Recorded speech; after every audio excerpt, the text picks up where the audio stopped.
भगवान हमारी पुकार कब सुनते हैं? तुम्हारे श्रम की प्रत्येक बूंद अब अमृत फल बनेगी। वह कठोर जो तुम्हें तोड़ नहीं सकती अब तुम्हारे लिए सिंहासन का मार्ग बन चुकी है। संपूर्ण ब्रह्मांड ने तेरी साधना को स्वीकार किया है। अब समय है तेरी विजय की घोषणा का। जय श्री कृष्ण। मित्रों, आज की कहानी बहुत ही प्रेरणादायक और ज्ञानवर्धक होने वाली है। इस कहानी के माध्यम से आप जानेंगे कि भगवान की पूजा हम कैसे करें जिससे भगवान हमारी पुकार सुने और भगवान की सबसे बड़ी पूजा क्या है। तो मित्रों, चलिए शुरू करते हैं आज की कहानी। भारत के उत्तर पश्चिमी हिस्से में पहाड़ियों और घने जंगलों के बीच बसा हुआ था एक शांत और अलौकिक गांव, केरलाईपुर। यह गांव भले ही छोटा था, पर इसके बारे में जो कहानियाँ देश भर में प्रचलित थी वे बहुत ही रहस्यमयी और चमत्कारी थी। यहाँ की मिट्टी में एक अजीब सी ऊर्जा थी, जैसे कोई दिव्य शक्ति इस भूमि की रक्षा कर रही हो। केरलाईपुर की सबसे बड़ी विशेषता थी एक छोटी सी लेकिन रहस्यमयी नदी, जिसे लोग स्वर्ण गंगा के नाम से जानते थे।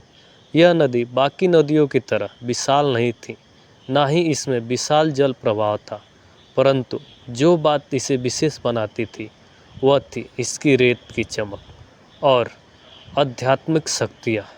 संपूर्ण गंगा की धारा सुबह सुबह सूरज की किरणों से इस प्रकार झिलमिलाती थी जैसे उसमें सोने की किरणें तैर रही हो।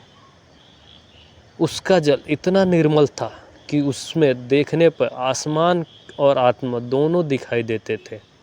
दोनों का मानना था कि यह नदी किसी ज्ञानी साधु की तपस्या का फल है, जिसने यहाँ वर्षा पहले ईश्वर को प्रसन्न करने के लिए कठोर तप किया था।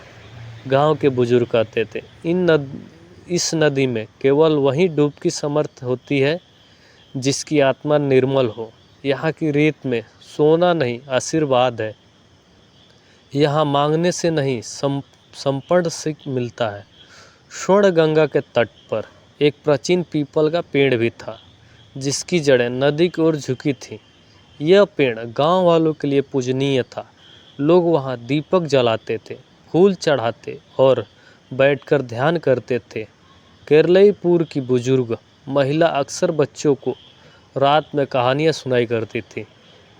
कभी किसी गरीब महिला ने इस नदी के तट पर बैठ के अपने बच्चों के लिए अन्न मांगा। उसी दिन उसे जल में एक झोला मिला जिसमें गेहूं और चावल भरे थे।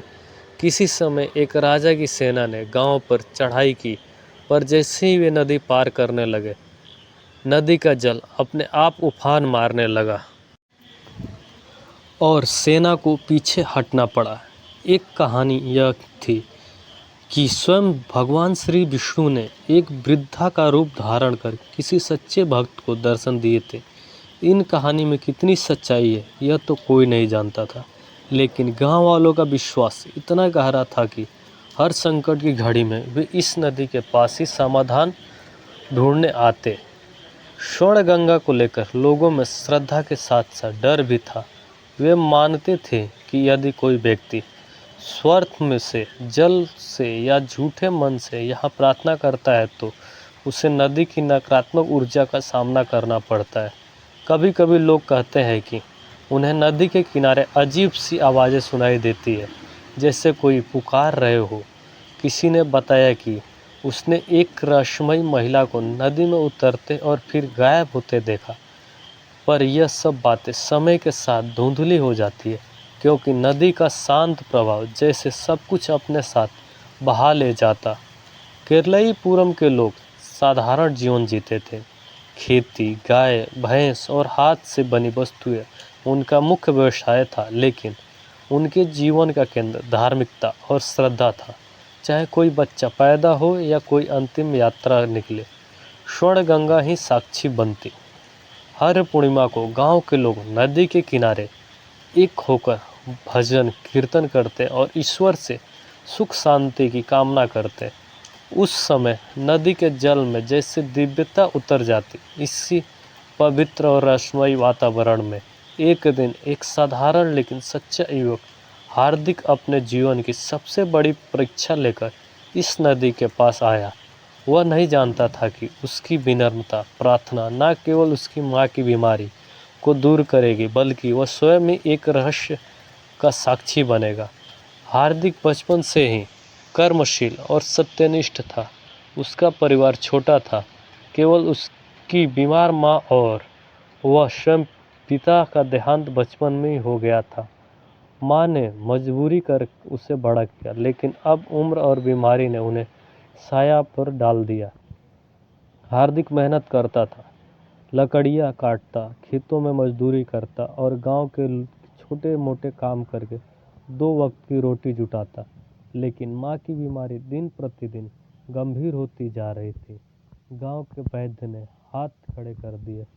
हार्दिक के पास इलाज के लिए ना पैसे थे ना साधन।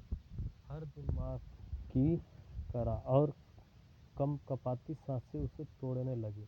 और तब जब हर रास्ता बंद हुआ, हार्दिक ने वह रास्ता चुना जिस पर गांव वाले केवल अंतिम उम्मीद में चलते थे। स्वर्ण गंगा की शरण। हार्दिक एक सुबह पीपल के पेड़ के नीचे बैठा था। सूर्य की पहली किरण स्वर्ण गंगा के जल को सुनहरी रंग दे ही रही थी। उसका मन कांप रहा था। उसके हाथ जोड़े और धीरे से बोला, हे भगवान, अगर आप कहीं है तो मेरी माँ को बचा लीजिए। वह कुछ नहीं मांगता, बस उसकी सांसें लौटा दीजिए। उसकी आंखें से आंसू बहने लगे। आसपास कोई नहीं था, सिर्फ नदी का कलकल और पत्ते की सरसराहट। वह जानता था कि यह कोई साधारण जगह नहीं है। उसके मन में श्रद्धा थी, लेकिन कहीं न कहीं एक अदृश्य संदेह भी। क्या सच में भगवान सुनते हैं? हार्दिक ने यह अपनी दिनचर्या बना ली। हर दिन सूरज उगने से पहले वो वहां पहुंचता था, हाथ जोड़ता, आंखें मूंदता और माँ के लिए प्रार्थना करता। कभी कभी वो माँ के नाम से नदी में दीप बहाता। 5 दिन बीत गए, माँ की हालत जैसे की तस बनी रही। हार्दिक निराश होने लगा, पर फिर भी उसने प्रार्थना करना नहीं छोड़ा। गांव के लोग कहते थे, सच्चा मन और दृढ़ विश्वास ही भगवान की चौखट तक पहुंचाते हैं। अब हार्दिक के मन से संदेह भी धीरे धीरे हटने लगा। वह महसूस करने लगा कि यह नदी सिर्फ जल नहीं है, यह कोई जीवन शक्ति है जो देख रही है, सुन रही है और शायद परीक्षा भी ले रही है। एक दिन नदी के किनारे गांव के वृद्ध पुजारी गिरिधर बाबा भी पहुंचे। उन्होंने हार्दिक को देखकर उसके सिर पर हाथ फेरा और बोला, बेटा, तेरी आंखों में सच्ची पीड़ा है, लेकिन भगवान सिर्फ आंसू नहीं देखते, वह तेरी विनती और निस्वार्थ को तोलते हैं। तेरी प्रार्थना अधूरी इसलिए है क्योंकि अभी तेरे भीतर संदेह का अंश बाकी है। हार्दिक ने सर झुकाया और कहा, बाबा, अब तो जीवन का कोई और आधार नहीं बचा। मैं माँ को बचाना चाहता हूँ, किसी भी कीमत पर। भगवान से कुछ नहीं चाहिए, बस उसका जीवन। गिरिधर बाबा मुस्कुराए और बोले, तो फिर संकल्प ले बेटा, जब तक उत्तर ना मिले तो नदी किनारे तब की तरह प्रार्थना कर, खाना पीना छोड़ दे, संसार से कुछ ना मांग, बस मन आत्मा से पुकार। हार्दिक ने उसी क्षण निर्णय ले लिया। उसने 3 दिन और 3 रात का उपवास रखने का संकल्प लिया। उसने सोचा, जब तक भगवान मेरी पुकार नहीं सुनेंगे, मैं यहाँ से हिलूंगा नहीं। यह कोई परीक्षा नहीं, यह मेरी माँ के जीवन की अंतिम उम्मीद है। वह अब पीपल के पेड़ के नीचे बैठ गया। बारिश हो या धूप, रात का अंधकार हो या जंगली जानवरों की आवाजें, वह अडिग बैठा रहा। उसका मन अब शांत था, चेहरे पर संपूर्ण की रेखाएं थी। 3 दिन ऐसे ही बीते। चौथे सुबह जब सूर्य निकलने को आया, वातावरण में कुछ अजीब था। हवा में एक मधुर गंध थी, जैसे वही चंदन जलाया गया हो। पक्षी बिल्कुल शांत थे और जल की लहरें जैसे थम सी गई थी। हार्दिक की आंखें आधी खुली थी, पर मन एक गहरी शांति में डूबा था। तभी उसने एक हल्की सी आहट सुनी, जैसे कोई उसकी ओर बढ़ रहा था। अचानक दूर से आती लाठी की आवाज सुनाई दी। टिक टिक। हार्दिक ने धीरे धीरे अपनी पलकें खोली। सामने एक वृद्ध पुरुष खड़े थे, गिरधर बाबा, गांव के आदरणीय पुजारी। गिरधर बाबा धीरे धीरे पास है। उनका चेहरा गंभीर था। बाद उन्होंने कहा, बेटा हार्दिक, तू तप कर रहा है, यह देखकर हर्ष होता है, लेकिन अभी भी तेरी परीक्षा अधूरी है। हार्दिक ने सिर झुकाकर उत्तर दिया, बाबा, अब कोई प्रश्न नहीं बचा, मैं बस चाहता हूँ माँ बच जाए। मैंने शरीर त्यागने की तैयारी कर ली है। अगर भगवान नहीं सुनते हैं तो गिरधर बाबा बोले, ईश्वर हमारी पुकार तब सुनते हैं जब हमारी आत्मा स्वयं प्रार्थना बन जाए, शब्दों से नहीं, कर्म नियमित और संपूर्ण से प्रार्थना करो। यहाँ बैठना तप है, लेकिन उस तप को भाव देना और कर्म से जोड़ना, उससे भी बड़ा धर्म है। हार्दिक थोड़ी देर मौन रहा, फिर बोला, तो मैं क्या करूं बाबा? गिरधर बाबा मुस्कुराए और बोले, बेटा, अब तू अपने भीतर उत्तर, अपने भय, लोभ, संदेश, सब कुछ बहा दे। इस स्वर्ण गंगा में जब तू पूर्ण रूप से शून्य हो जाए, तभी ईश्वर की आवाज़ तुझ तक पहुँचेगी। बाबा के जाने के बाद हार्दिक ने अपनी आंखें बंद की। उसने माँ की कमजोरी सांसें याद की, पिता की यादें, अपने बचपन की पीड़ा, और फिर सब कुछ स्वर्ण गंगा के जल में अर्पित कर दिया। वह अब केवल एक प्रार्थना नहीं था, वह स्वयं प्रार्थना बन चुका था। उसने मन ही मन संकल्प लिया, हे भगवान, आज से मैं केवल मांगने नहीं आया, मैं देने आया हूँ। अपना अहंकार, अपनी इच्छाएं, अपना सब कुछ। हार्दिक अपने वस्त्रों का एक टुकड़ा फाड़कर नदी में बहा दिया। यह प्रतीक था कि अब वह स्वयं को ईश्वर के चरणों में समर्पित कर रहा है। उसी क्षण एक हल्की हवा चली, नदी की धाराओं में हलचल हुई और आकाश में एक सफ़ेद बादल चंद्रमा के ऊपर से हट गया। चंद्र प्रकाश सीधे हार्दिक के ऊपर आ गिरा। एक पल को हार्दिक ने महसूस किया जैसे किसी ने उसका सिर सहलाया हो, जैसे किसी अदृश्य शक्ति ने उसे देख लिया हो। यह कोई भ्रम नहीं था, प्रकृति अब उत्तर देने के लिए तैयार हो रही थी। अगली सुबह जब सूरज उगने ही वाला था, हवा में एक अजीब सी चंदन और तुलसी की सुगंध फैल गई। पीपल के पत्ते धीरे धीरे हिलने लगे, जैसे किसी अदृश्य उपस्थिति को नमन कर रहे हो। हार्दिक भी अब ध्यान में लीन था। तभी उससे लगा किसी के पैरों की आहट आ रही है, बहुत हल्की, बहुत धीमी, जैसे किसी वृद्ध महिला के। हार्दिक धीरे धीरे आंखें खोली। सामने पीपल के पेड़ की छाया में खड़ी थी एक वृद्ध महिला, सफ़ेद वस्त्रों में लिपटी थी, माथे पर चंदन और आंखों में असाधारण तेज। उसके हाथ में तुलसी के पत्ते में लिपटी कोई औषधि थी। वो मुस्कुराई और बोली, हे पुत्र, तेरी पुकार सुन ली गई है, तेरी माँ अब ठीक हो जाएगी। पर याद रख, यह चमत्कार नहीं, तेरे भावों की शक्ति है। अब तू और भी सच्चे कर्मों की राह पकड़। हार्दिक कुछ बोल ही नहीं पाया, आंसू हल्की आंखों से वह निकले। हार्दिक ने उनके हाथ से औषधि ली और जैसे ही आंखें झपकाई, वृद्धा वहाँ से गायब हो चुकी थी।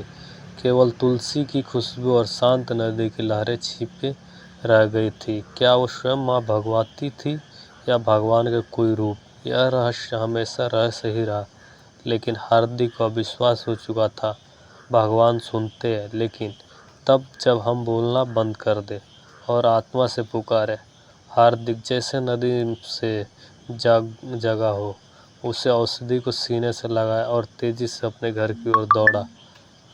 उसका मन अब भारी नहीं था, बल्कि कुछ जैसे कोई शक्ति उसके भीतर समा चुकी है। घर पहुंचते ही उसने माँ की हालत देखी। माँ गहरी नींद में थी और उसने चेहरे पर एक शांति और रंगत थी जो कोई कई दिनों से नहीं थी। हार्दिक ने बहुत सावधानी से वृद्ध द्वारा दी गई औषधि माँ के मुंह में ही दी। कुछ क्षण बाद माँ की सांसें गहरी हुई और वे धीरे धीरे आंखें खोलने लगी। उन्होंने बेटी की ओर देखा और मुस्कुराकर कहा, हार्दिक, तू आ गया? तुझे किसी देवी ने कहा था कि तू मेरी रक्षा कर रहा है। यह सुनते ही हार्दिक रो पड़ा। उसे अपूर्ण विश्वास हो चुका था, वह सिर्फ औषधि नहीं बल्कि ईश्वर की कृपा थी। अगले ही दिन हार्दिक की माँ पूर्णतः स्वस्थ हो गई। यह बात आग की तरह पूरे गांव में फैल गई। लोग जानने लगे कि हार्दिक को कौन मिला था, किसने औषधि दी और कैसे माँ बच गई। कई लोग स्वर्ण गंगा पर जाकर प्रार्थना करने लगे, लेकिन हार्दिक ने सबको एक ही बात कही, यदि यह नदी कोई चमत्कारी यंत्र नहीं है, यह केवल उस आत्मा को उत्तर देती है जो पूरी तरह निस्वार्थ और समर्पित हो। भगवान ने मुझे उत्तर दिया क्योंकि मैंने कुछ मांगा नहीं, बल्कि अपने स्वार्थ और संदेह को छोड़ दिया। जिस पीपल के नीचे हार्दिक बैठा करता था, वहाँ अब गांव के लोग दीपक जलाने लगे थे। वह स्थान शब्दहीन प्रार्थना स्थल कहलाने लगा, जहाँ लोग केवल मौन बैठते, आंखें बंद करते और अपनी अंतरात्मा की आवाज़ सुनते। हार्दिक को अब सब समझ आ गया था, भगवान किसी खास जगह में नहीं रहते, वो वहाँ रहते हैं जहाँ मन निर्मल हो, भाव निस्वार्थ हो और विश्वास अडिग हो। हार्दिक, जो कभी निर्धन और असहाय युवक था, अब गांव के लोग एक प्रेरणा बन चुका था। उसका चेहरा अब तेजस्वी हो गया था, आत्मविश्वास और शांति दोनों की आभा उसमें दिखाई देती थी। उसके घर के सामने अब रोज कोई ना कोई आता, कोई आशीर्वाद मांगने, कोई प्रश्न पूछने और कोई सिर्फ दर्शन करने। हार्दिक ने गांव में एक छोटा सा सेवा केंद्र बनाया, जहां गरीबों के लिए भोजन, बीमारों के लिए औषधि और निराश लोगों के लिए आशा दी थी। उसने अपने पुराने जीवन को पीछे छोड़ दिया और अपना शेष जीवन दूसरे के दुख दूर करने में समर्पित कर दिया। वह कहा करता था, ईश्वर की सबसे बड़ी पूजा है किसी की पीड़ा को कम करना। जब हम किसी भूखे को भोजन देते हैं, किसी रोते को सहारा देते हैं, उसी क्षण होते हैं, वही क्षण होते हैं जब भगवान हमें सुनते हैं। मित्रों, एक समय था जब लोग केवल चमत्कार की उम्मीद में स्वर्ण गंगा जाते थे। अब वे यह समझने लगे थे कि भगवान हमारी मांग नहीं, हमारी नीयत सुनते हैं। हमारे कर्म ही हमारी प्रार्थना बनते हैं। श्रद्धा का मतलब है पूर्ण विश्वास बिना किसी शर्त के। गांव का हर व्यक्ति अब अपने जीवन में कोई ना कोई सेवा का कार्य करता, कोई वृक्ष लगाता, कोई बीमार की सेवा करता, कोई अपनों से क्षमा मांगता। इसी तरह कई वर्ष बीत गए। हार्दिक अब वृद्ध हो चुका था, लेकिन उसका चेहरा पहले से भी अधिक दिव्य था। एक दिन वह स्वर्ण गंगा के उसी पीपल के पेड़ के नीचे बैठा जहाँ उसका परिवर्तन शुरू हुआ था। उसने आंखें बंद की और मुस्कुराकर कहा, हे परमेश्वर, आपने सुन लिया था, पर तब जब मैं मौन हुआ था। अब मेरी जीवन सफल है, क्योंकि मैंने सुना कि आप सब में हैं। उसी दिन शाम को शांत नदी किनारे हार्दिक ने अपने शरीर का त्याग किया। गांव वालों ने उसे स्वर्ण गंगा का संत घोषित किया। मित्रों, भगवान हमारी तब सुनते हैं जब हमारी प्रार्थना स्वार्थ से मुक्ति होती है, जब हम मांगना छोड़कर देना शुरू करते हैं, जब हम ईश्वर को शब्द से नहीं कर्म से पुकारते हैं, और सबसे बढ़कर जब हम श्रद्धा के साथ संपूर्ण मार्ग का अपनाते हैं। मित्रों, वीडियो कैसी लगी कमेंट करके ज़रूर बताइए। वीडियो को लाइक, शेयर और हमारे चैनल को सब्सक्राइब करें। धन्यवाद।